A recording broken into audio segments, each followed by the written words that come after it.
Hello everyone, welcome to another episode of How to Conquer 2025. And today I'm here with a very special guest, Andre Dubus. And this interview actually came in a very interesting way. So in high school, I was trying to read a lot of books to become a better writer. So I was going to the library and I picked up this book called House of Sand and Fog. And I read the book and I saw reviews, and it's a very dark book. And which fits me. I watch crime shows to go to bed. And I remember picking it for my school book club that I helped run, and the conversations we had were very impactful, and we really fell in love with the characters in it. And fast forward a couple of years, I'm hanging out in basically my second home, the English department lounge, and my friends were talking about this guy named Andre Dubus, and I was like, that name sounds so familiar. So I Googled him, and I was like, oh, he's the author of The House of Sand and Fog. And one email led to another, and I thought this would be a very important person to have on my podcast. And he's someone who's been a role model to my friends and the community at large.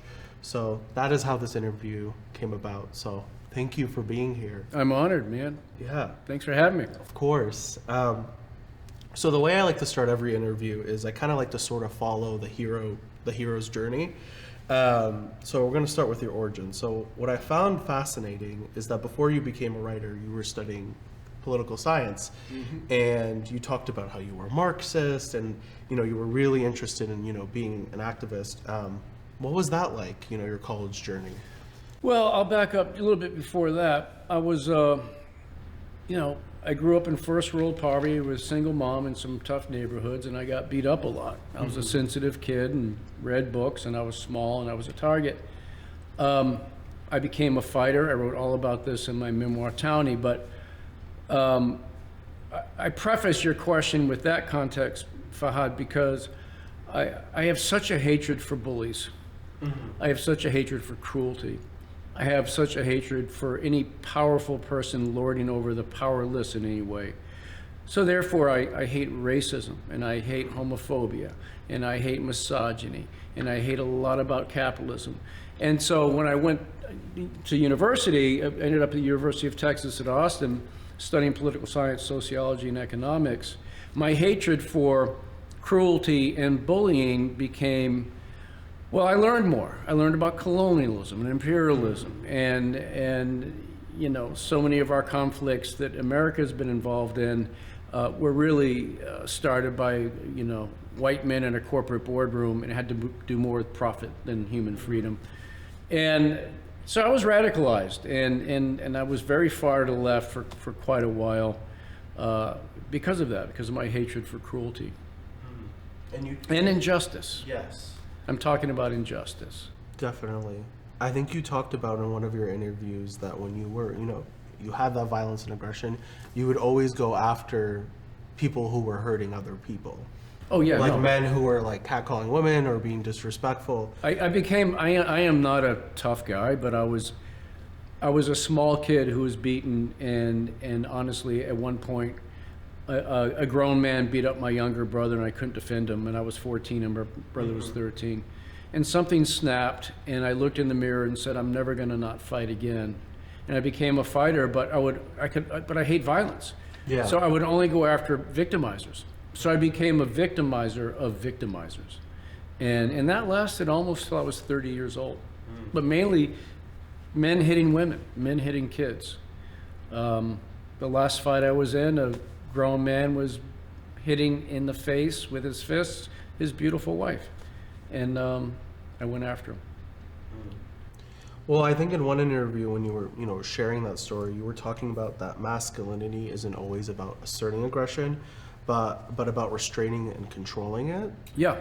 How were you able to do that over the years? Well, we've got a new phrase now that didn't exist when I was your age, and that's toxic masculinity. And I think sadly that often masculinity and toxic masculinity get lumped into the same way, and they're not the same. I think the word masculine is a beautiful word. And what is masculine? Well, I don't know. I think part of it is, men built that iron bridge over that river. That was nice. I built my house for my wife and kids. I did, as a carpenter.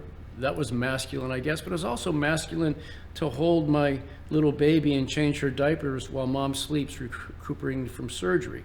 So let me back up. You know, I got sucked into this whole notion of what a man is growing up in the 70s. A man is strong and a man is a protector. That's a very narrow definition of a man.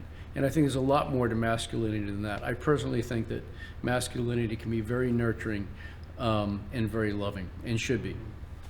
Do you think people can like take their aggression or those, you know, feelings about injustice and channel it into something powerful? Yes. Like art? Yeah, you know, some of the finest art in the world came from a hatred of injustice. I'm thinking of Sinclair Lewis's The Jungle, John Steinbeck's The Grapes of Wrath. So many works of art, I would argue, come from an author's hatred for injustice in the world. I think about Nadine Gordimer, the white South African novelist, has a beautiful novella called Town and Country Lovers, about a black boy and a white girl in love during apartheid in South Africa. It can be great fuel. But your question is wise, because the rage behind hatred of injustice has to find a positive channel, or it can just lead to more injustice. And it can lead to violence a little too easily. Definitely. And one thing I also wanted to talk about is, you know, when I hang out with other students who are English majors, a lot of the times when we're talking about classes, they're talking about, you know, this is the essay I got, this is the reading I got. And people do a lot of times talk about how brilliant your writing is. But a lot of things that people tell me about during your classes is the stories you tell them or the lessons you've learned. Do you think storytelling is what makes you, you know, such a great teacher and such a great writer, is your ability to be vulnerable and to connect with people in that way? Because you bring yourself to your work. Yeah, well, I won't call myself a great writer or a great teacher. I do know that I try to do both those as well as I can every day, but you know, the writer Tim O'Brien said in his, I think it was in his beautiful book, The Things They Carried, stories save us. Let's think about that a second. Around the world, right? Stories, there's something about story that goes deeply into human beings around the world. Let's hope you got shelter, food, clothing, water. Not everybody gets it. Millions don't, especially now. But once you get those needs met, if you do, and may you, human beings need stories the way we need water and air. And there's something about receiving, especially an honestly well-told story, that penetrates a part of human beings I can only call the soul. And so, to answer your question, you know, it's interesting. I'm not aware that I'm telling stories in class. I'm not aware that I'm telling any of my stories. I do know that it's how I communicate in the world. Is I tell you a story, you tell me a story, and in that way we not only get to know each other better. I think about this definition of art by the Russian novelist Leo Tolstoy. Tolstoy said, "Art is transferring feeling from one heart to another," and I think that's what it's all about. Like taking like emotions and feelings into another. Which means you've got to illuminate the truth. You've got to write the truth. It's always about the truth. Yeah. No matter how ugly it might be, it's got to be expressed. Yeah, I remember hearing something, it was at a writer's lecture, where if you feel scared to write it or terrified to, that's when you need to. Yeah. Do you agree with that? I do. The caveat is, unless you're 18, 19, 20, 25. Yeah. Well, by all that, I don't mean to patronize young people. I love young people. But in my own creative nonfiction writing, you know, I wrote a memoir called Townie that I wrote right about when I was age 50. I had to get 30 years down the road from some of those experiences before I could write honestly about them. So that would be my only caveat. Yeah, step into your fear. If you're afraid of it, you should write it, unless you can't go there yet because you're still only 2 years from when it happened. So I think that's important to keep in mind. Be patient with yourself. You can write it later. So something I have found interesting is that when you did a lot of your interviews, you would talk about, you know, the odd jobs that you had, working at night because you wanted to be a writer in the morning. Yeah. But then what ended up happening was that people thought you just did, correct me if I'm wrong, they thought you did these odd jobs and then became a writer. Yeah, that was a misconception. Yeah, that's yeah. Yeah. So, you know, like you're someone who's well known and well established. Do you feel like that perception helped you, that people just thought it happened out of nowhere, or do you think it hurt you in a way as you were, you know, getting recognized? I don't know. You know, I honestly, Fahad, tried to spend very little time thinking about myself in that way. I try to be aware of my psyche and my spirit and my emotional self, but I spend very little time contemplating myself in some cultural mirror. I've never Googled my name. I don't read reviews of my books. I don't look at how I'm being looked at by anybody, and I'll tell you why. I think it's really important, especially for a creative artist or a creative writer. You've got to protect whatever it is that helps you create. And I think that with too much of an eye on, you know, the public reception of one's work, it can put you in a self-conscious state that can paralyze you. So I protect myself from all that. I don't think about it. I stay away. Was it something you've had to learn, or was it just it always came? I don't know if it's something I had to learn. That's a good question. I think the honest answer is I've always felt private and protective of that part of me. I think it's always been instinctual. And I think that's my honest answer there. Definitely. Yeah. Okay. So what I find, you know, you talk about a lot in your interviews was the story of how you met this Iranian woman and how that like experience changed you, or the time when there was another story when you had, you know, you were dating someone or you liked someone and then she complimented a different writer and that inspired you to become even more of a better writer. Or I love when you mention your wife in a lot of your interviews. I really want to meet her. Like, you bring her up so much and she sounds like a lovely human being. She's a powerhouse. So this is just more of a question I always ask all artists, theater, music, writers. Do you think, do you feel like you have a muse for your writing? Do you think it's beneficial for writing? Yeah. You mean like a particular person? Yeah. Or alive or dead? Yeah, there was like an interview recently where they asked singers and musicians, like, do you need to be in love or with someone? Is that when your best work comes, or is it when you're more solace and by yourself? And I always wonder, like, does having a muse make someone a better artist? Yeah, that's a good question. I have two answers. Yeah. One is, like a lot of writers, I have a ideal writer I feel myself writing towards when I'm writing, which is 5 days a week. And that ideal writer has read a few books, but is not really, you know, bookish, you know, has lived some life, is got some degree of patience, but not too much, and will maybe give me 50 pages before they stop reading. And so I kind of write towards an ideal reader out there. But it's interesting you're asking this question, Fahad, because I've been contemplating lately the many blessings of my life, and one of the best things I ever did was marry the woman I'm married to. We both agree that I married well and she married well, as in for each other. Yeah. She's a dancer and a choreographer and a painter, and we're all in this. We're very different people, but you know, we have a similar vision of the world, and we're philosophically, politically, spiritually in the same place. Although I think she's spiritually deeper than I am, and so my muse is I have been so blessed with domestic stability. You know, I'm the son of a great writer of the same name. My father, Andre Dubus, was married and divorced 3 times. I think he needed to be in love. He needed to have that new love feeling all the time, and it made his life very unstable. I've been able to steadily produce work, I think, because the home fires are really steady. So like it grounds you. It grounds me. And I'm going to butcher this phrase by the French novelist Gustave Flaubert, but he said something like, you need to live the quotidian, dull life of a clerk so that you can write great adventure in your work. I'm killing what he said. That's not what he said. But basically what he's saying is it's good for a writer to have a steady, predictable, even dull daily life, so that all the madness can happen on the page. I think that's been that for me. How do you like personally stay grounded as a person over the years? I work out. You work out? Exercise is a huge part of my life, and it has been since I was about 14. So now I've been working out about 51 straight years, 5-6 days a week. I'm not patting myself on the back for that. It started out as fear and self-defense and boxing and fighting, and then over the years is just mental health.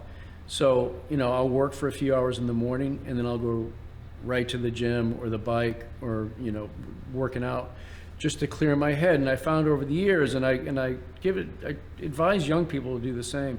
If you're feeling too up, it brings you down just to a nice steadier level. If you're too low, it'll bring you up to a better space. And sometimes it takes people a while to learn this, but feeling follows action. So you do the action, then the feeling will follow. Don't wait for the feeling. Do the action, it will cause the feeling. So for me, I would say a huge part of it is physical exercise. Physical exercise. And also reading.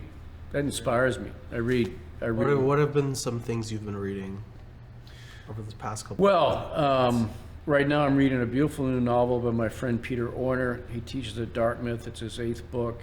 It's called The Gossip Columnist's Daughter, and it's a wonder of a book, and it inspires me. But every morning, Fahad, I read poetry. Every morning, and I have for over 40 years.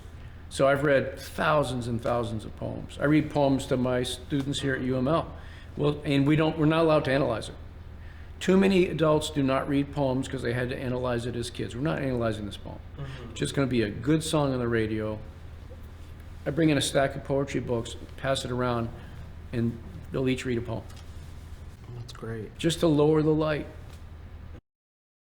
I think, connecting to that, I think in one of your interviews you mentioned, one of the greatest things that college can give people for a writer is access to a mentorship. Because if you grow up in a household where neither of your parents are writers, or you're not in a background where you're getting that establishing ground skills, throughout your journey, because you've been working at UMass Lowell and you've mentored students and helped students, how has that been like to be able to be part of a student's life in that way? It is so gratifying.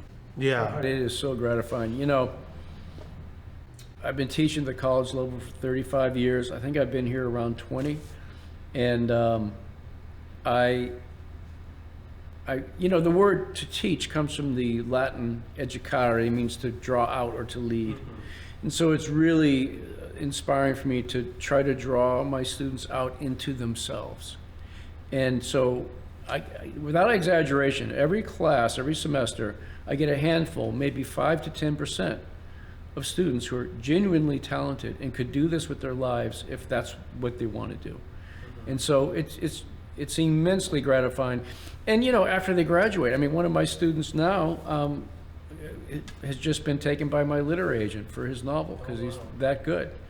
And you have like a way of making people feel heard and understood, because all the students I've talked about, whether it's my friend Margalit or Phoenix or Hazel, they always say you have a way of making them feel validated and making them feel confident. And though they always come back with your class telling me a story, a lesson they've learned, and for a lot of people, like, college is a very hard time. They're trying to figure out who they are. So the fact you're able to be that, that role model, I think is great. I can't tell you, thank you for those kind words. I can't tell you how many times I'll be driving home up to the Newburyport area with tears in my eyes because I've been so moved at my students here. I love the students here at UML. I've taught in the Ivy Leagues, I've taught at Emerson and Tufts and other places, and I teach conferences.